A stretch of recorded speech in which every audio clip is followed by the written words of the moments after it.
ஆடி மாதம் ஏன் அம்மனுக்கு உகந்த மாதம் தெரியுமா?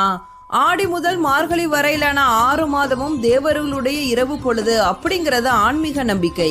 ஆடி மாதத்துலதான் தட்சிணாயன புண்ணிய காலம் தொடங்குகிறது. உலக உயிர்கள் அனைத்தையும் காத்து அருள் புரியும் சூரியன் கடகராசியிலிருந்து தெற்கு நோக்கி பயணிக்க தொடங்குகிறது.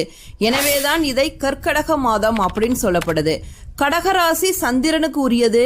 சிவ அம்சமான சூரியன் சக்தியின் அம்சமான சந்திரனுடன் ஒன்று சேர்ந்து கற்கடகத்தில் சஞ்சரிக்கும் போது சக்தியான அம்பாளின் பலம் அதிகரிக்கிறது. ஆடி மாதத்தில் சிவபெருமானே சக்தியின் அம்சத்துக்குள் அடங்கி விடுகிறார் என்பது ஐதீகம். அதனாலதான் ஆடி மாதம் அம்மன் வழிபாட்டுக்கு உகந்த மாதமா சொல்லப்படுது.